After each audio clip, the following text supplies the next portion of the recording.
வணக்கம் மகளே, இன்னைக்கு நம்ம பார்க்க போற மூவி த ஒடிசிங்க. ஆக்சுவலி ஹோமர் அவருடைய எழுதின ஒடிசியில வந்துட்டு மொத்தம் 24 புக்ஸ் சாப்டர் அப்படின்றது இருக்கு. ஆனா நம்ம பசங்கிட்ட நீங்க கொடுத்துட்டு 24 புக்ஸ்ல இருந்து நீங்க வந்து ஒரு ஹின்ஸ் டெவலப்மெண்ட் பண்ணுங்க, இம்பார்ட்டன்ட் பாயிண்ட்ஸ் மட்டும் எடுத்து கொடுங்க அப்படின்னு சொன்னீங்க அப்படின்னா கிட்டத்தட்ட ஒரு 2 புக்கு கிட்ட அவங்க வந்து ஹின்ஸ் டெவலப்மெண்ட்டே பண்ணுவாங்க. ஆனா இந்த படத்தை வந்து ஒரு 3 மணி நேரத்துல கிளியரா அந்த புக்ல என்ன இருக்கோ அதை அப்படியே எடுத்திருக்கிறது ரொம்பவே பெரிய விஷயம். ஃபர்ஸ்ட் ஆஃப் ஆல் கிறிஸ்டோபர் நோலனுக்கு வந்து ஒரு பெரிய கைத்தட்டல் அப்படின்னே சொல்லாங்க. ஆக்சுவலி இந்த புக்ஸ் வந்து எப்போ எழுதியிருப்பாங்க அப்படின்னு சொல்லி பார்த்தோம்னாக்கா 2700 வருஷத்துக்கு முன்னாடியே வந்து இந்த புக் வந்து எழுதியிருப்பாங்க. தமிழில் வந்து ரொம்ப பழமையான ஒரு காப்பியம் அப்படின்னு சொல்லி பார்த்தீங்கன்னா ராமாயணமும் மகாபாரதமும் சொல்லியிருப்பாங்க. கிட்டத்தட்ட ஒரு சேம் இயர் கூட தான் நம்ம ட்ராவல் பண்ணுற மாதிரி இந்த புக்ஸ் வந்து இருக்கு. ஒரு 3000 வருஷத்துக்கு பழமையான காப்பியம்னே சொல்லாமே. இது வந்து ஒரு 2700 வருஷத்துக்கு முன்னாடி இருந்த ஒரு புக்ஸ்.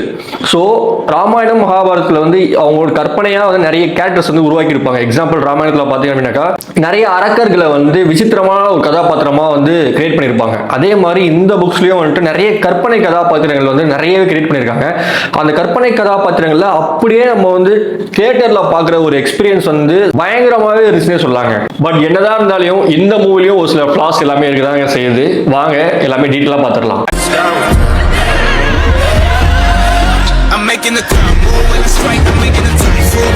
ஆக்சுவலி ஃபர்ஸ்ட் மூவியோட ஸ்டோரி பார்த்தீங்க அப்படின்னா ஒடிசியஸ் வந்து ஒரு ட்ராஜன் வார்க்கு போறாங்க. அங்க வந்து வார் வந்து 10 வருஷமா நடந்துட்டு இருக்குங்க. அந்த 10 வருஷமா நடக்கிற வார்ல கஷ்டப்பட்டு ஒடிசியஸ் கொடுத்த பிளான்ல அந்த வாரை வந்து வின் பண்றாங்க.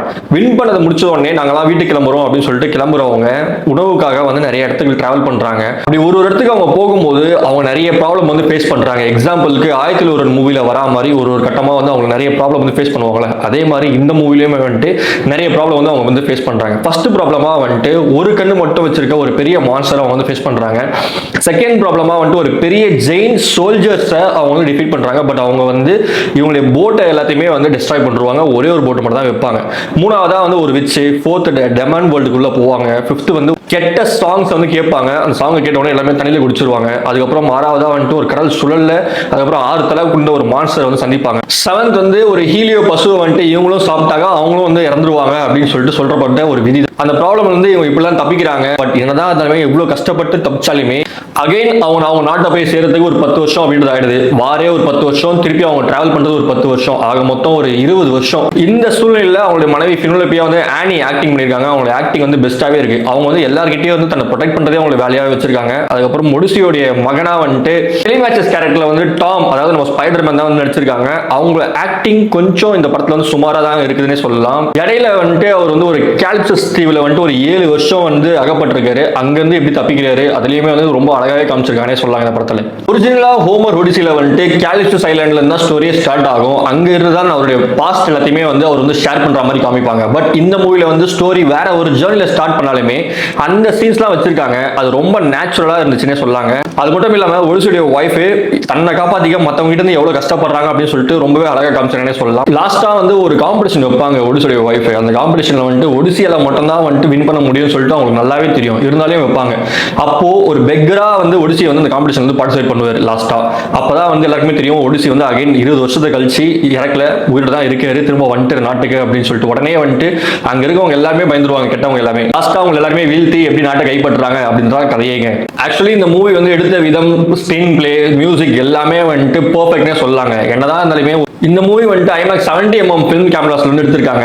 இது ஒரு மைனஸா தான் நான் பாக்குறேன். பிகாஸ் நம்ம இந்தியால வந்து ஒரு ட்ரூ IMAX 70mm ஸ்கிரீனே வந்து இல்லைங்க. வேர்ல்ட்லயே வந்து ஒரு 40 ஸ்கிரீன் தான் வந்து இருக்கு. அப்படி இருக்கும்போது இந்த மூவி வந்து ஃபுல்லாமே எதுக்காக வந்து 70mm IMAX லென்ஸ்ல வந்து எடுக்கணும் அப்படின்னு சொல்லிட்டு எனக்கு ஒண்ணுமே புரியல. ஸோ அந்த ஃபிலிம் எல்லாம் யூஸ் பண்ணிருக்காங்கன்னு சொல்றாங்க.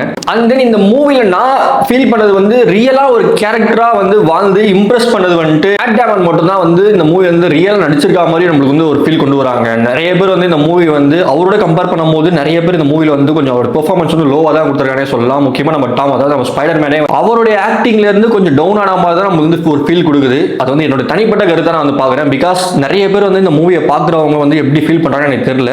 ஒருத்தர் வந்து பயங்கரமான ஒரு ஆக்டிங் கொடுக்கும்போது சைட்ல இருக்கவங்களும் அந்த ஈக்குவலா வந்து ஒரு ஆக்டிங் பெர்ஃபார்மன்ஸ் கொடுத்தாதான் வந்துட்டு ஒரு கம்ப்ளீட்டா ஒரு ஃபீல் கிடைக்கும்.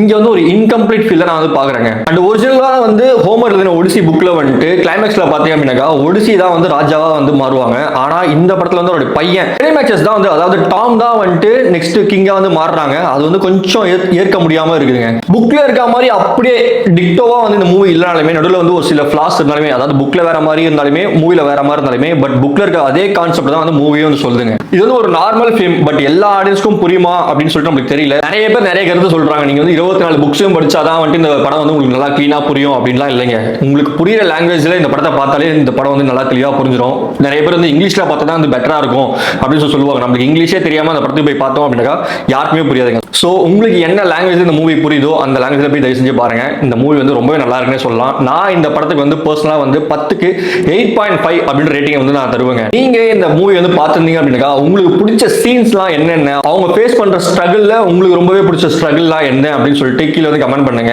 இதே மாதிரி நெக்ஸ்ட் மூவி ரிவ்யூல நான் உங்களை சந்திக்கும் வரை உங்களிடமிருந்து விடைபெறுவது உங்கள் மனோஜ். நம்ம சேனலை வந்து சப்ஸ்கிரைப் பண்ண மட்டும் மறக்காதீங்க மக்களே. தேங்க்யூ.